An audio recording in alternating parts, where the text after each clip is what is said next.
and mentor, he has successfully guided 12 PhD scholars, with more currently pursuing research under his guidance. His expertise spans institutional development, change management, KPI systems, administration strategies, and MIS-based governance.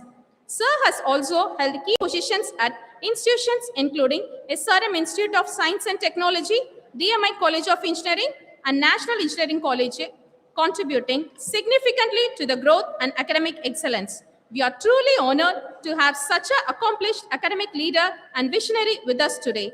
His presence is an inspiration to all of us, especially to the budding researchers and young minds gathered here.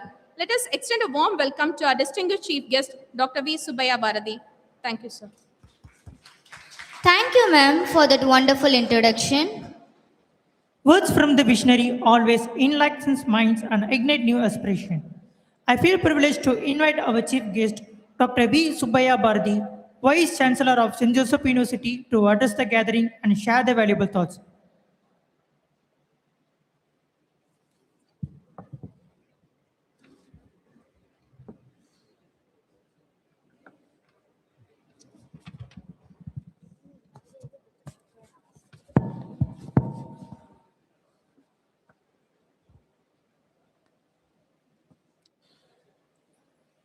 Most respected principal, convener of this conference, Reverend Father Sengol, session chairs, heads of departments, faculty members, participants of this conference, and my dear students. Very good morning to all of you.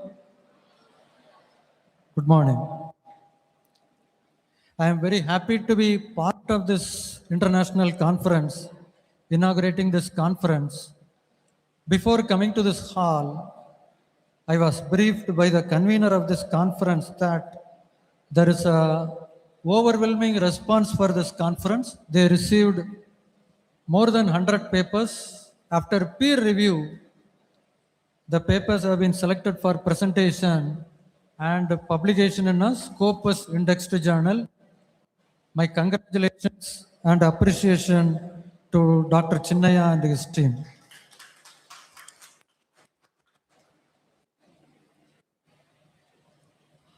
So this hall, where majority of the presence from the student community, so I would like to take you through few things which are related to materials, but not more on research. Okay, it is a kind of history. So it is slightly divergent from the topic, but then very loosely related to the topic. Dear students, when you look at the history of humankind, materials play very, very vital role. Very, very vital role. The empires are the economic superpower throughout the history is more dependent on materials. We'll trace the history and try to understand the significance of materials.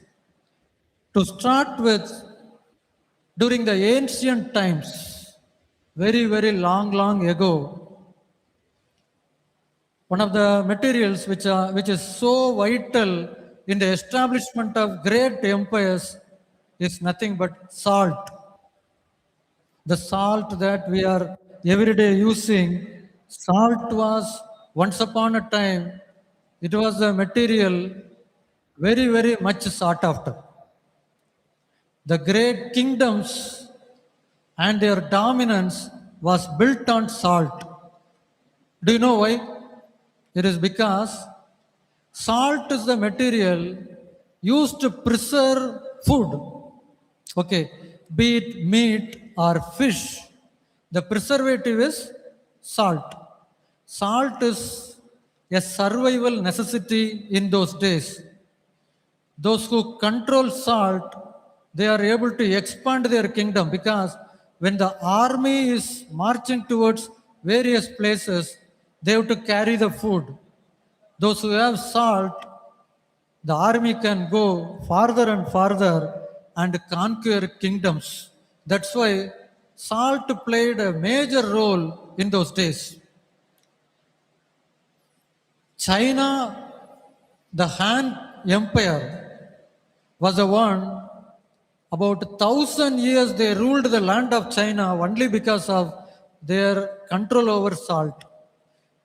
In the world, the taxation system was first introduced based on salt. They put tax for salt because everybody was using salt, they have to pay tax. So salt generated a lot of revenue for the kingdoms. During those ancient times, people used to smuggle salt. When they want to smuggle something, they used to smuggle salt. So salt was so important in ancient times. Then, as we progressed in the history, in 17th century, spices become so dominant. Spices like black pepper, cinnamon, all those spices are very, very valuable at that time. 1 gram of black pepper, the value is more than 1 gram of gold. So the value is more than gold. So those countries which are having sources of spices, they rule the world. Especially Venice and Arabs, they were so dominant because they have the spices under control. It went up to 17th century. So early 17th century, another material started to dominate the world, which is coal. British Empire, they transformed from burning wood to coal. They started using steam engine. So the industrial revolution started with coal. So coal was a material which brought British Empire expanding their territory across globe because of steam engine, they started railway network. So with the transportation railway network, they sold goods everywhere across Europe. Then they started fueling the ship with coal. So they went to different continents, made colonies. During those days, they have a network of coal cities. Entire British Empire was the base of their economic dominance was coal. But again, it was only a brief. 18th century, they saw a new material which is nothing but oil. 18th century, coal slowly started replaced with oil. Oil reserves, the Persian Gulf, they have the huge deposit of oil. They started dominating the world. Even now, about 20 to 30% of the oil requirement come from Persian Gulf. For oil, there were wars, Iran-Iraq war. Even today, the war happening in Middle East because of oil. The countries who control oil, they have the dominance. Do you know what is petrodollar? Petrodollar. In 1974, there was an agreement between Middle East and US. Whatever oil sold by Middle East, every country has to buy with dollars only. It is called petrodollar. Unavoidably, countries where dollar is not a currency, they have to have currency dollar. Because India, if they want to buy oil from Saudi Arabia, they cannot buy with rupee. They have to buy only with dollars. So countries started to buy dollars, keep it in their reserve, so that later they can use those dollars to buy oil from Middle East. So petrodollar becomes a new financial system. Again, because of this oil and coal, you know that problem, no? Fossil fuels, both coal and oil are called fossil fuels. When we burn oil or coal, it produces a lot of greenhouse gases, because of which global warming happening. Global warming, you know. Do you know what is global warming?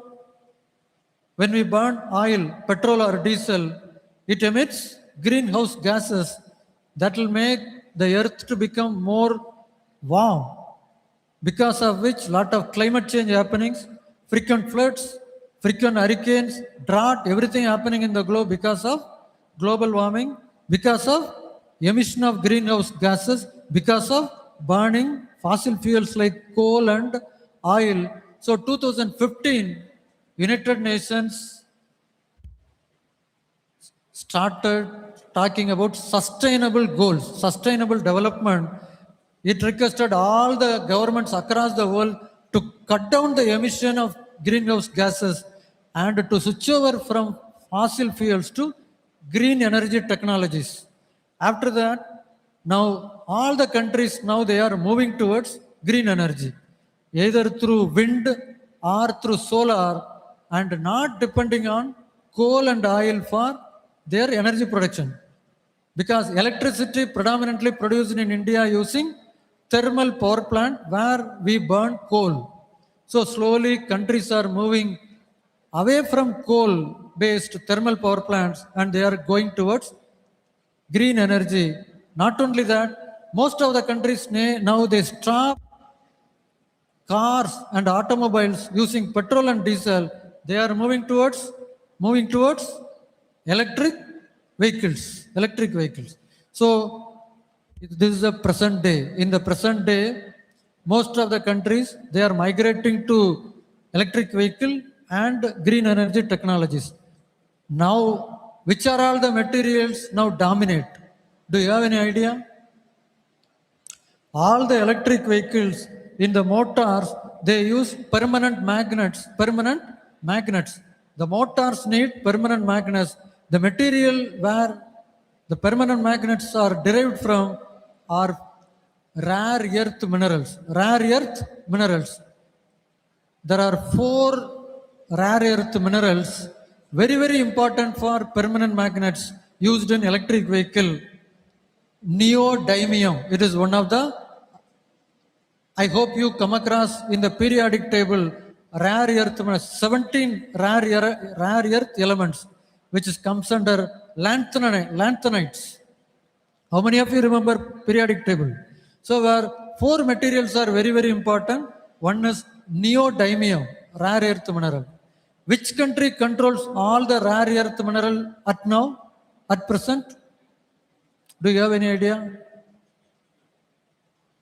China is the country which is controlling 90% of the rare earth mineral today. Why China is superpower? Because it has a huge processing capability of rare earth minerals. So China is a superpower.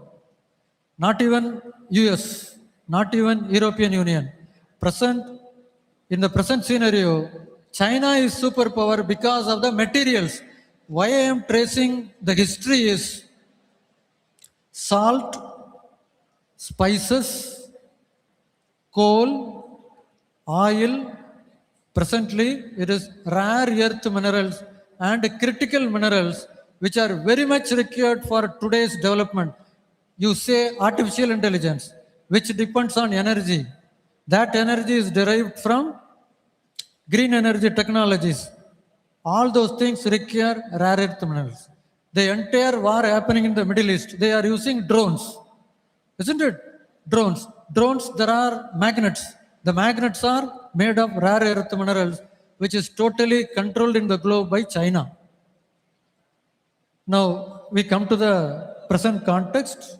The title of the conference is Recent Researches in Engineering Devices and Materials. Now, today, what research we need is do research on materials to avoid rare earth minerals. Otherwise, what will happen? We have to entirely depend on China. So, China is controlling the important material. So, all over the world, people are doing innovations and research to find out new magnets. The magnets will not have rare earth minerals. So they come out with novel magnets with iron nitride or bismuth manganese magnets. So where we don't need rare earth, so we don't depend on China. Another research is motors without magnets, magnetless motors. This is again a research happening all over the world. Motors without magnets, so that our dependence on China will be less. Okay, that's how the research is moving ahead. Here, one thing we have to understand, my dear students, the materials which gave global dominance or economic superpower right from beginning, ancient times, salt, to begin with salt. India is a country which has a very huge coastline. Salt is abundant in India. India never became a superpower. Then came spices. India is the major producer of spices. In the Western Ghats, most of the spices were produced in the Western Ghats. India has not capitalized and never became superpower. Coal. Other than China, India is one of the biggest producer of coal. Even now, India was not a superpower. Of course, oil is not available in India, but when it comes to critical minerals, recently in Jammu and Kashmir and Rajasthan, we have found out 5.9 million ton of lithium deposit in India. Lithium deposit in India. But we have no capability of processing lithium even today.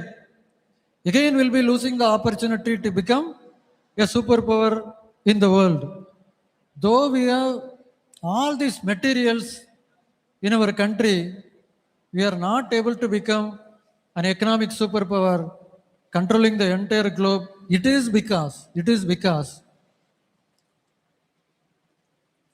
we do research only to get PhD or to publish papers. We are not a serious player in the world. We are non-serious player in the world. In India, there are about 10 lakhs engineers are graduating every year. None of the innovations with the context. The research should have a context. The research we do on material, the researchers should understand why we do this research. Because in other countries, they do research on these materials with a focus that we should not depend on China. We should do research on materials such that any research should not depend on rare earth or critical minerals, because China is holding all those research. Similarly, any research should have a context, whether it has a social impact, whether it has an industry impact, whether it has a national impact, or it is going to have a global impact. With that mind only, we should start research. Otherwise, it will end up only in PhD and papers. It will not add any contribution to the country. That's why I appeal to students who are sitting here, try to do innovation with some context. Without any context, if you do any innovation, it will be only on paper. It will not add any value to the development of our country. So, with that, once again, I appreciate and congratulate the team. And appeal is, in the conference, the researchers, let them deliberate on how to take the research for the growth of the nation. Thank you. Thank you, sir, for your gracious words and insightful thoughts. Introducing a speaker is like introducing a journey of ideas. We are greatly privileged to have our distinguished keynote speaker, Dr. K. Ramesh, Principal Research Scientist at IISc, Indian Institute of Science, Bangalore, whose journey is marked of dedication and inspiration. I invite Mrs. S. Vijayalakshmi, Assistant Professor from the Department of Management Studies, to kindly introduce our keynote speaker to this conference.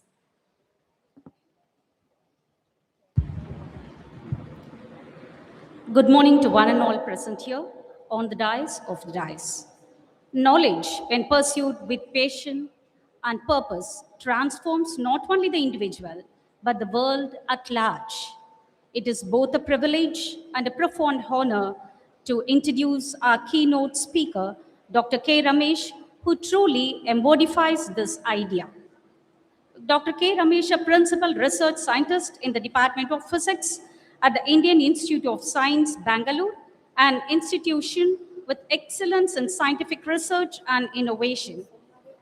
An accomplished alumnus of this premier institute, he earned his doctoral studies in physics in 1999, has since devoted his career to advancing the frontiers of the material sciences.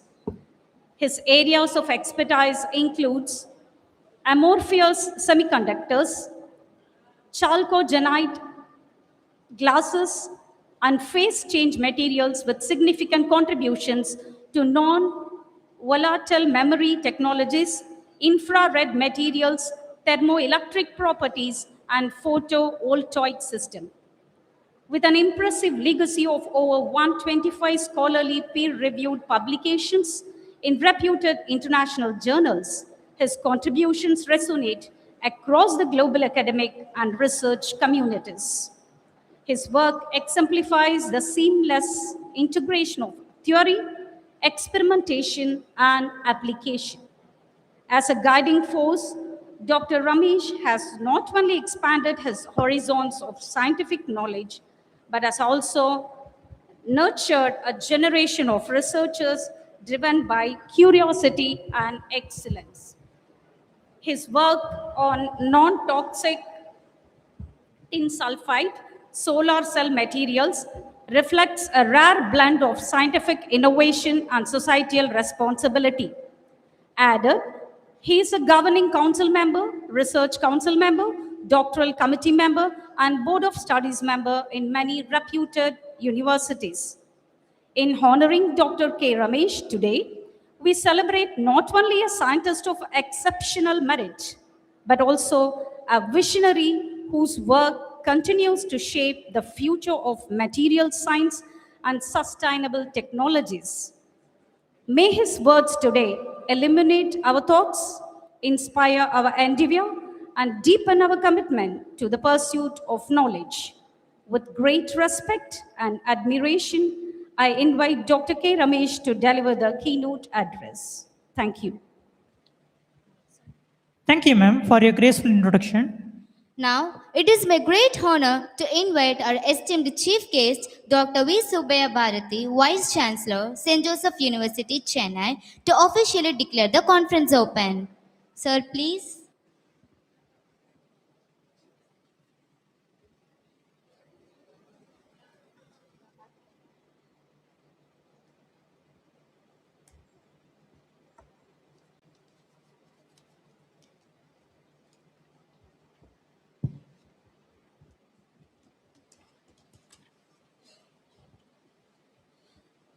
With the blessings of our founder chancellor, Reverend Father Dr. J.E. ARUL Raj, with a great pleasure and positive anticipation, I hereby declare the International Conference on Recent Researches in Engineering Devices and Materials 2026 officially open. Thank you, sir, for your gracious declaration. I request the dignitaries to occupy the front rows of the front seats. I request the volunteers to assist them.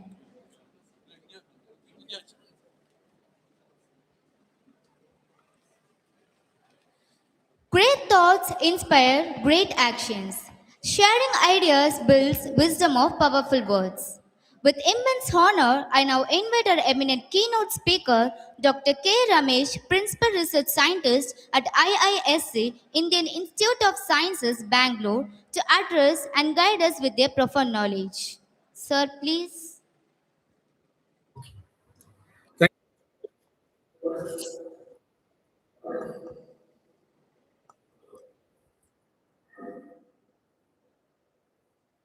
Sir,